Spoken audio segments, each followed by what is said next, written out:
तो नमस्कार दोस्तों, स्वागत है आप लोगों का हमारे यूट्यूब चैनल परमा एजुकेशन पे। आज की क्लास होने वाली है बहुत ही इंपॉर्टेंट, क्योंकि आज की क्लास में आप लोगों के ऐसे तरीकों और ट्रिक के बारे में बताया जाएगा, टैग वर्ड के बारे में बताया जाएगा, जिसके आधार पे आप सभी प्रश्नों को सॉल्व कर पाएंगे।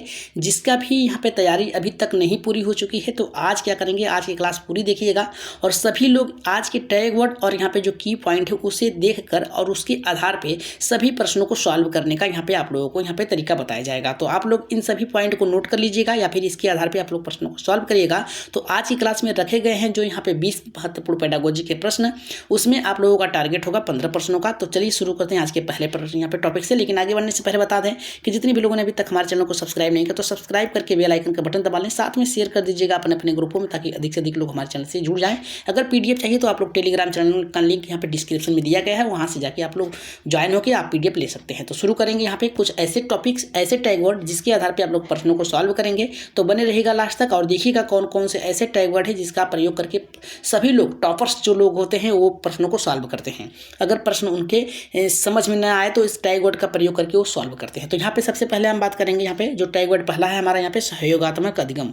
सहयोगात्मक अधिगम का क्या होता है, जैसे कि आप कोई कार्य कर रहे हैं और आप कहीं रुक जा रहे हैं, इसके बाद क्या है, शिक्षक आपको उस कार्य के लिए आपको सहारा देता है, तो उसे सहयोगात्मक अधिगम, यानी एक दूसरे के द्वारा मिलकर कार्य करना, ये सहयोगात्मक शिक्षण के अधिगम के अंतर्गत आएगा। नेक्स्ट आता है संवादात्मक। यहाँ पे क्या है, अगर प्रश्न आपको नहीं आ रहा है तो एक दूसरे से बोलकर आप लोग क्या करें, उसको यहाँ पे सीखने का प्रयास करें। तो वातावरण का मतलब होता है ऐसे वातावरण का निर्माण करें जहाँ पे किसी भी चीज़ को सॉल्व करने के लिए संवाद के द्वारा होता है। तो ऐसे शब्द आए तो आप लोग सॉल्व कर लीजिएगा। बाल केंद्रित हमेशा सबसे महत्वपूर्ण, या पहले पे आप रखेंगे बाल केंद्रित, क्योंकि बालक के अनुसार आप लोग शिक्षण देंगे तो सबसे अच्छा होगा। अब अगर बालक क्या है कि जैसे में कह सकते हैं कि किसी कार्य को करने में रुचि नहीं ले रहा है, तो रुचि अगर नहीं ले रहा है तो बालक के अनुसार कार्य करें या फिर बालक के अनुसार सिखाने का वातावरण पैदा करें जिससे बालक रुचि लेके सीख सके। तो हमेशा बालक केंद्रित शिक्षा को आप लोग महत्व देंगे, शिक्षक केंद्रित को नहीं। तो यहाँ पे चौथा जो हमारा आता है यहाँ पे आवश्यकता आधारित शिक्षण, यानी जैसे जिसकी आवश्यकता हो वैसे आप लोग शिक्षण पद्धतियों का प्रयोग करेंगे। तो ये भी अगर आए आप लोगों को तो ये सकारात्मक है, सभी ये आपका सही होगा। समावेशी, समावेशी का मतलब होता है ऐसे बालक जिनको, ऐसे अक्षम बालक होते हैं जिनको किसी भी प्रकार की यहाँ पे सीखने में कठिनाई हो रही है, तो यहाँ पे क्या करेंगे, समावेशी शिक्षण का प्रयोग करेंगे। ठीक, तो ये होगा आपका समावेशी। आगे बढ़ेंगे, यहाँ पे नेक्स्ट है जो आपका सक्रिय अधिगम। सक्रिय का मतलब होता है यहाँ पे किसी भी कार्य करने के लिए जिज्ञासा होना। अवलोकन आधारित मूल्यांकन, मतलब दिखा कर किसी चीज़ को कराना। जैसे क्या है कि आप भ्रमण पे ले जाएं किसी बालक को, भ्रमण पे यहाँ पे धरोहर को दिखाएंगे, धरोहर पे जैसे आप हम नए नए मंदिरों को दिखाएंगे, मस्जिदों को दिखाएंगे, यहाँ पे चर्च को दिखाएंगे, या फिर कह सकते हैं ऐतिहासिक चीज़ों को दिखाएंगे, तो बालक उसे देखेगा और नोट करेगा और उसके माइंड में बैठ जाएगा। ठीक, तो इस प्रकार से जैसे में अगर हम कह सकते हैं कि नालंदा विश्वविद्यालय को ले जाए तो वहाँ पे आप बालकों को दिखाएंगे, उसके इतिहास के बारे में बताएंगे, खिजली ने किस प्रकार से इसे तोड़ा था, बर्बाद किया था। ठीक, इतने ज़्यादा वहाँ पे पुस्तकें थी कि उसे बर्बाद कर दिया गया। और यहाँ पे देखिए सहकर्मी, यहाँ पे अधिगम, सहकर्मी का मतलब होता है सभी लोग मिलकर किसी कार्य को करें या फिर सीखें। अधिगम का मतलब होता है सीखना। नेक्स्ट है आपका नौवां जो है छात्र, यहाँ पे शिक्षक छात्र संवाद। यहाँ पे अगर छात्र को कोई कार्य नहीं आ रहा है तो यहाँ पे शिक्षक से पूछ के करें। यहाँ पे शिक्षक को किसी कार्य को कराना है तो छात्रों का सहयोग लेके कराना चाहिए। नेक्स्ट आता है स्वप्रेरणा, मतलब खुद से सीखने की जिज्ञासा हो। अगर ऐसा ऑप्शन में नजर आ रहा है तो आप लोग सही करिएगा।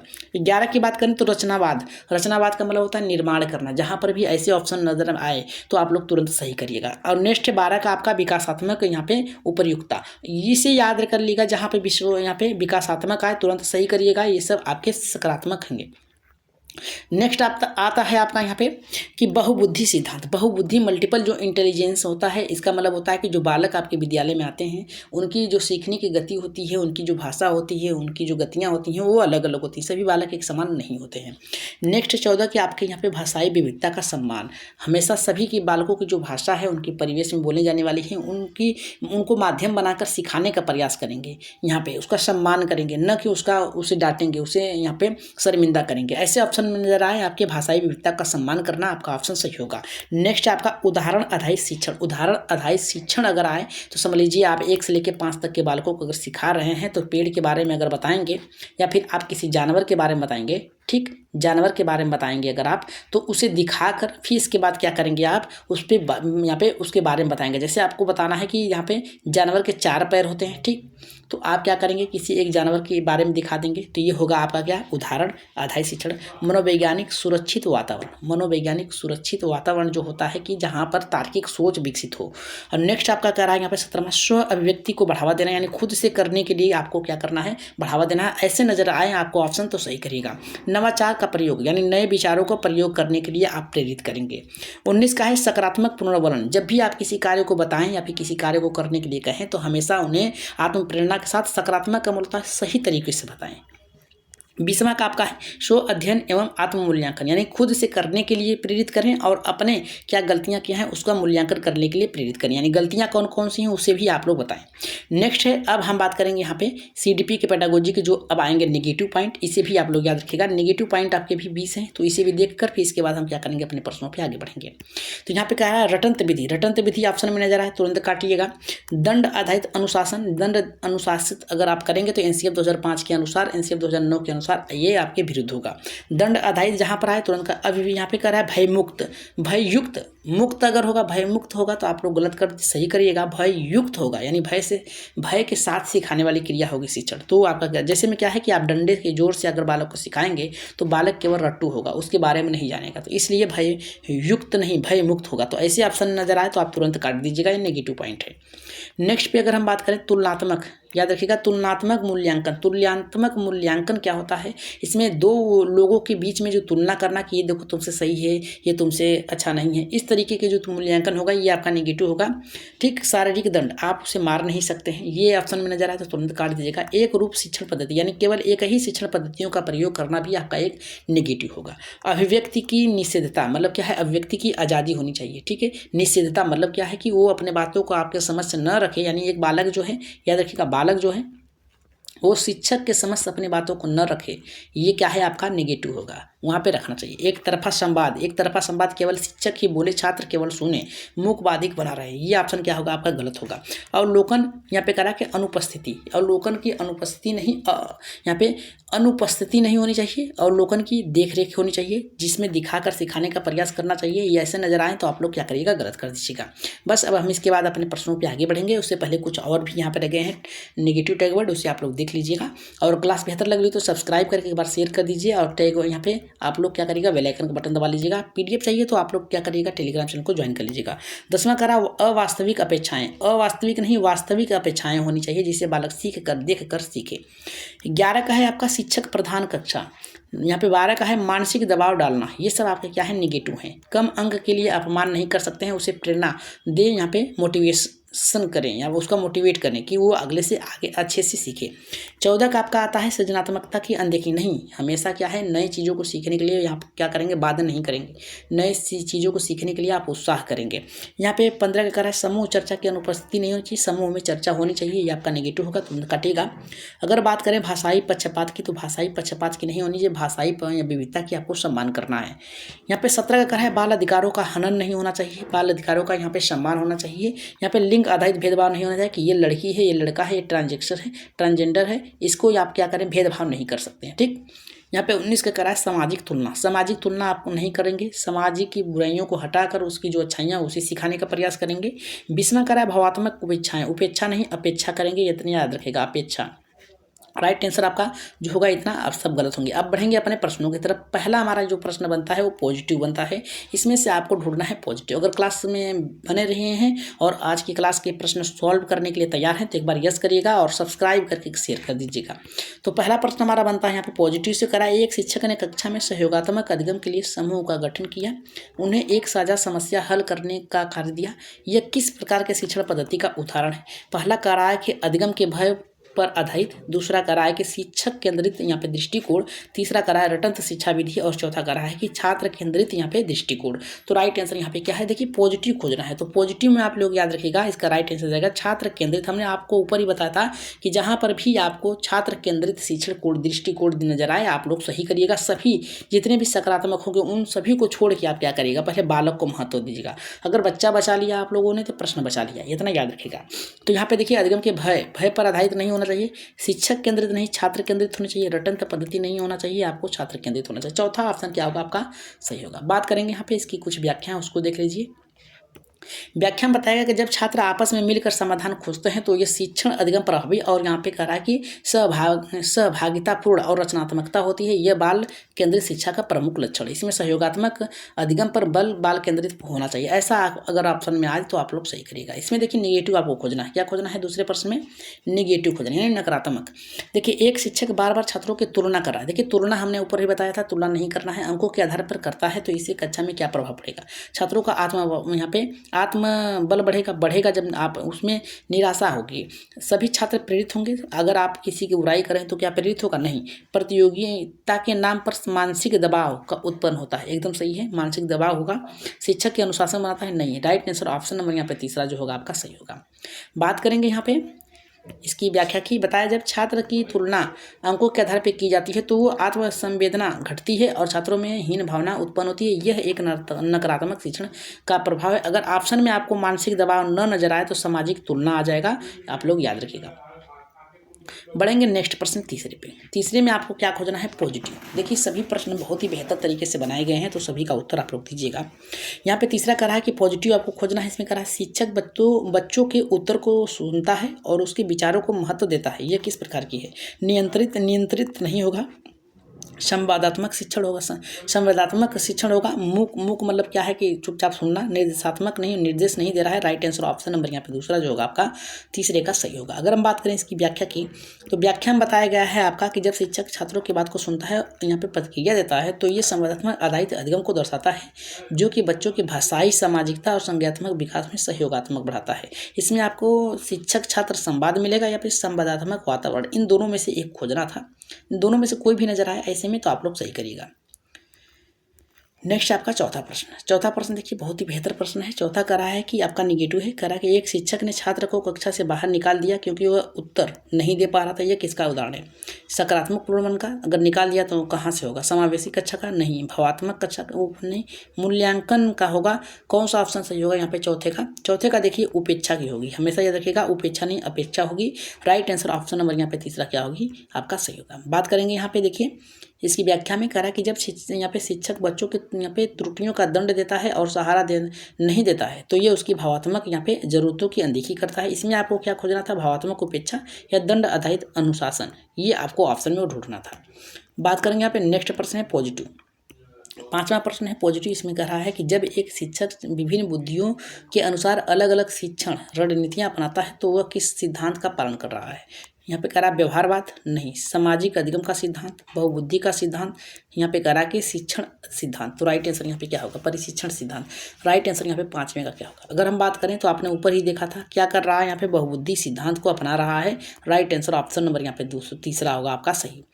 यहाँ पे व्याख्या में देखिए क्या बताया गया है। व्याख्या में बताया गया है कि हार्वर्ड गार्डन के अनुसार प्रत्येक बच्चे की बुद्धि जो होती है अलग होती है। जैसे में संगीत का तार्किक शारीरिक आदि सिद्धांत विविध शिक्षण विधियों को प्रेरित करता है। इसमें बहुबुद्धि का सिद्धांत या फिर विविधता को आपको खोजना था। एक दो इन दोनों में से हमेशा आप लोगों के लिए समझ दो ऐसे टॉपिक्स रख रहे हैं जो आपको मिलना ही मिलना है।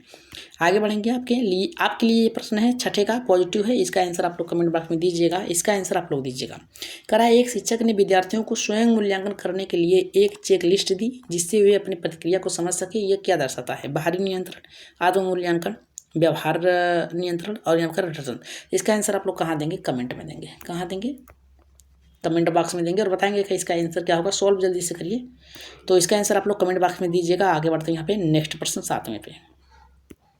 सातवां प्रश्न कर रहा है आपका नेगेटिव है। कह रहा है एक शिक्षक केवल कह रहा है, केवल यानी केवल शब्द दिया है तो किसी एक पर बल दे रहा है। केवल उन्हीं बच्चों के उत्तर पूछता है जो हर बार सही उत्तर देते हैं। ये किसका प्रभाव क्या है? सभी छात्र सक्रिय हैं हो जाए, कमजोर छात्रों में आत्मविश्वास हो, कमजोर छात्र हतोत्साहित हो जाए, कक्षा में सम्मान मिले। देखिए यहाँ पे हतोत्साहित मतलब होता है रोकना। ठीक है। राइट आंसर यहाँ पे सातवें का जाएगा, तीसरे के साथ जाएगा। हतोत्साहित मतलब होता है रोकना। यही आपका क्या होगा सही है। बहुत कुछ था नहीं प्रश्न, इस प्रश्न में बहुत ही आसान प्रश्न था। यदि शिक्षक केवल यहाँ पे कुछ छात्रों को प्राथमिकता देता है तो अन्य छात्रों में हीन भावना का यहाँ पे आत्मग्लानि होगी। नेक्स्ट प्रश्न पे आगे बढ़ेंगे। यहाँ पे 8वें पे, 8वां देखिए क्या कर रहा है, यहाँ पे पॉजिटिव है। एक शिक्षक बच्चों को खुले वातावरण में समूह चर्चा करने के लिए देता है, यह किस अधिगम दृष्टिकोण को दर्शाता है? यहाँ पे रटंत, संवाद, यहाँ पे नियंत्रण और यहाँ पे कह रहा है आपका निर्देशात्मक।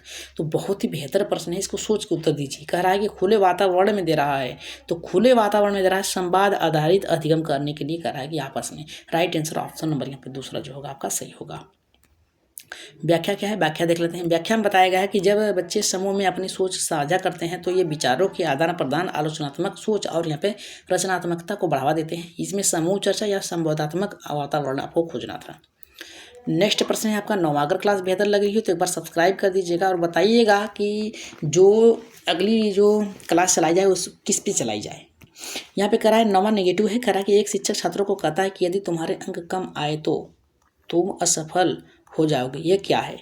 यहाँ पे कह रहा है प्रेरणात्मक रणनीति है, मानसिक भय उत्पन्न करना, आत्म संस्कार करना, सृजनात्मकता को प्रेरणा देना। तो राइट आंसर यहाँ पे 9वें का किसके साथ जाएगा?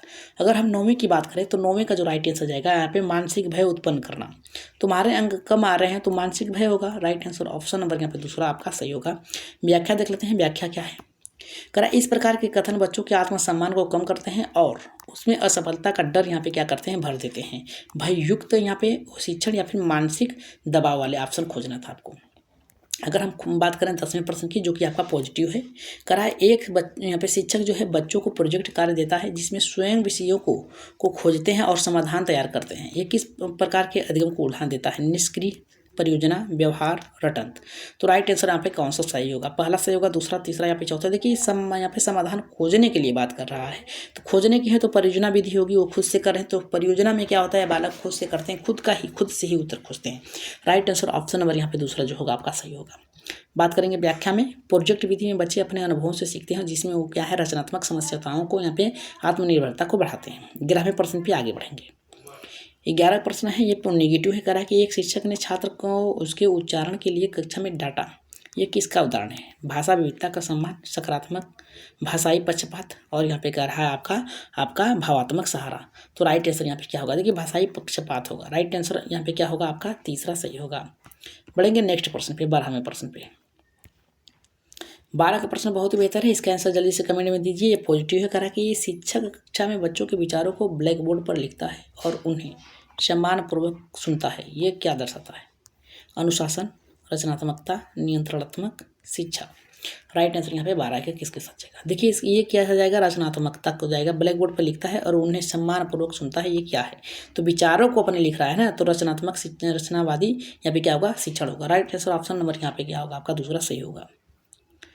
इसमें बताया गया है रचनात्मक में बच्चों के अनुभव और विचारों को महत्व दिया जाता है, जिससे वे अपने ज्ञान को स्वयं निर्मित करते हैं। अगर हम 13वें प्रश्न की बात करें तो इसमें नेगेटिव है। करा यदि शिक्षक केवल परीक्षा में अच्छे अंक लाने पर जोर देता है और बच्चों को समझ की उपेक्षा करता है, ये किस प्रकार की त्रुटियां हैं? देखिए यहाँ पे उपेक्षा जहाँ पर आए, याद रखिएगा वो ऑप्शन हमेशा गलत होगा। अपेक्षा रहेगी तो सही होगा, उपेक्षा रहेगी तो आपकी गलत होगी। यहाँ पे कह रहा है आत्म मूल्यांकन की विविधता, सतही अधिगम और यहाँ पे कह रहा है कि आपका सुधार। सतही का मतलब होता है जल्दी पढ़ देना, इतना याद रखें। सतही का मतलब जल्दी होता है। तो 13 का राइट आंसर यहाँ पे किसके साथ जाएगा? तो ये सतही के साथ ही जाएगा, याद रखिएगा। यहाँ पे आपका जाएगा यहाँ आपका राइट आंसर तीसरा। आगे बढ़ेंगे यहाँ पे नेक्स्ट प्रश्न पे। नेक्स्ट प्रश्न है आपका 14 का कह रहा है पॉजिटिव है। एक शिक्षक ने छात्र से चित्रकला कौशल को सराहना की और उसे अपनी कक्षा में दीवार पर लगाने को कहा, ये क्या है? नकारात्मक है, आत्मगौरव है, सकारात्मक है, अनुशासन है। तो राइट आंसर यहाँ पे किसके साथ जाएगा? यहाँ पे 14 का जो जाएगा यहाँ पे सकारात्मक प्रोत्साहन के साथ जाएगा। तीसरा ऑप्शन क्या होगा आपका? सही होगा। बढ़ेंगे यहाँ पे इसकी व्याख्या पे। इसमें बताया गया है सकारात्मक प्रतिक्रिया बच्चों में आत्मविश्वास, प्रेरणा और प्रतिभा को निखारने का कार्य करता है। यहाँ पे देखिए 15 प्रश्न है। 15 का आंसर आप लोग जल्दी से दीजिएगा। एक आपने पॉजिटिव दिया था आंसर, अब आप नेगेटिव का भी आंसर आप लोग कमेंट में देंगे और बताएंगे कि इसका आंसर क्या होगा। कह रहा है कि एक जो शिक्षक द्वारा किसी छात्र को निकम्मा या बेवकूफ़ कहना क्या दर्शाता है? प्रेरणात्मक वातावरण, भावात्मक उपेक्षा या फिर कह रहा है कि भाषा के विकास और सहयोगात्मक। इसका आंसर आप लोग कहाँ देंगे? कमेंट में देंगे। कहाँ देंगे? कमेंट बॉक्स में देंगे और बताएंगे कि इसका आंसर क्या होगा। सॉल्व करिए जल्दी से, करेक्ट आंसर क्या होगा इसका। राइट आंसर बताइएगा इसका क्या होगा 15वें का। आगे बढ़ेंगे यहाँ पे 16वें प्रश्न पे। 16 का यहाँ पे पॉजिटिव कह रहा है कि जब शिक्षक बच्चों को स्वयं पढ़ने और लिखने और बोलने के अवसर देता है तो यह किस प्रकार जोर देता है? निष्क्रिय अधिगम, शिक्षक केंद्रित शिक्षण, शिक्षक केंद्रित नहीं होगा, बाल केंद्रित होगा, हमेशा याद रखिएगा। छात्र की सक्रिय भागीदारिता और रटंत विधि। राइट आंसर यहाँ पे 16 का किसके साथ जाएगा, जल्दी से कमेंट कर दीजिए आप लोग। तो इसका राइट आंसर जाएगा 16 का आप लोगों का यहाँ पे तीसरे का। छात्र यहाँ पे सक्रिय भागीदारिता या भाई छात्र केंद्रित शिक्षण होनी चाहिए। आगे बढ़ते हैं यहाँ पे नेक्स्ट प्रश्न है आपका 17 का। 17 का देखिए यहाँ पे क्या कर रहा है कि निगेटिव है, कह रहा है कि एक शिक्षक विद्यार्थियों को प्रश्न पूछने से रोकता है और कहता है कि केवल मैं बोलूँगा तू नहीं। तो ये क्या है, संवादात्मक अधिगम यहाँ पर आधारित अधिगम होगा, सहभागिता अधिगम शिक्षण होगा, एक तरफा शिक्षण होगी, सह अधिगम होगा। राइट आंसर यहाँ पे देखिए संवाद तो नहीं होगा, सहभागिता तो नहीं होगा, बचा आपका तीसरा और चौथा। तो इसमें से राइट आंसर यहाँ पे किसके साथ जाएगा, जल्दी से कमेंट कर दीजिए, जल्दी से कमेंट करिए आप लोग। तो 17 का जो राइट आंसर जाएगा आपका तीसरा एक तरफा होगा। राइट आंसर केवल यहाँ पे शिक्षक ही बोलता है और कहता है, छात्र सुनते हैं। तो तीसरा ऑप्शन यहाँ पे क्या होगा आपका, सही होगा। बढ़ेंगे यहाँ पे नेक्स्ट प्रश्न की ओर। नेक्स्ट प्रश्न है आपका यहाँ पे 18 का। 18 का प्रश्न बहुत ही बेहतर है, पॉजिटिव है। करा कि शिक्षक बच्चों को विविध पृष्ठभूमि को ध्यान में रखते हुए उन्हें गतिविधियों में भाग देता है और क्या दर्शाता है, समरूपता, यहाँ पे समावेशी, यहाँ पे समान उत्तरदायिता और यहाँ पे सतही।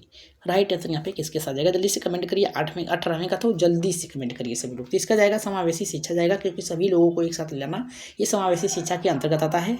राइट आंसर ऑप्शन नंबर यहाँ पे दूसरा सही होगा। बात करेंगे यहाँ पे 19वें प्रश्न पे। 19 का नेगेटिव है। ये देखिए क्या कर रहा है कि एक शिक्षक सभी छात्रों को एक ही पद्धति से पढ़ाता है बिना किसी को अलग ध्यान में रखते हुए। क्या करता है, व्यक्तिगत ध्यान। कह रहा है कि एक रूपी शिक्षण, यहाँ पे कह रहा है कि बहुबुद्धि आधारित शिक्षा, और यहाँ कह रहा है अधिगम की विविधता। तो 19 का जो राइट आंसर जाएगा आपका यहाँ पे दूसरे एक रूपी शिक्षण की बात कर रहा है। यहाँ पे एक ही कह रहा है कि सभी छात्रों को एक ही पद्धति से, तो एक ही रूप जाएगा। राइट आंसर ऑप्शन नंबर यहाँ पे दूसरा सही होगा। बढ़ेंगे आज की क्लास का लास्ट प्रश्न है, जिसका आंसर आप लोग कमेंट बॉक्स में दीजिएगा, बताइएगा कि आज की क्लास कैसी लगी। कह रहा है पॉजिटिव है कि एक शिक्षक बच्चों से कहता है कि अनुभव पूछता है कि एक शिक्षक बच्चों से उनके अनुभव पूछता है और उस पर जीवन से उदाहरण देने को कहता है। ये किस प्रकार का अधिगम है, रटंत, अनुभव आधारित और यहाँ पे निर्देशात्मक, और यहाँ पे कह रहा है निष्क्रिय। राइट आंसर यहाँ पे किसके साथ जाएगा, जल्दी से कमेंट कर दीजिए। पहला, दूसरा, तीसरा या फिर चौथा, कौन सा सही होगा, इसका आंसर आप लोग करेक्ट आंसर दीजिएगा। क्या करेक्ट आंसर कहाँ देंगे आप लोग, कमेंट बॉक्स में। कहाँ देंगे, कमेंट बॉक्स में देंगे और सही दीजिएगा, ठीक। और आज की पीडीएफ चाहिए आप लोग, तो हमारे पीडीएफ को प्राप्त करने के लिए आप टेलीग्राम चैनल को ज्वाइन कर लीजिएगा या फिर सुपर चैट करिएगा। सुपर चैट के माध्यम से आप लोग भी आप पीडीएफ सभी पीडीएफ प्राप्त कर सकते हैं। 5 सब्जेक्ट के आप लोग, प्राइमरी जूनियर दोनों के भी आप यहाँ पे क्या करेंगे, प्राप्त कर सकते हैं। तो आज की क्लास के लिए एक बार लाइक शेयर सब्सक्राइब जरूर कर दीजिएगा, बेल आइकन का बटन दबा लीजिएगा और साथ में क्या करिएगा, शेयर कर दीजिएगा। टेलीग्राम चैनल को ज्वाइन करके पीडीएफ ले लीजिएगा। तो आज के लिए इतना ही, धन्यवाद।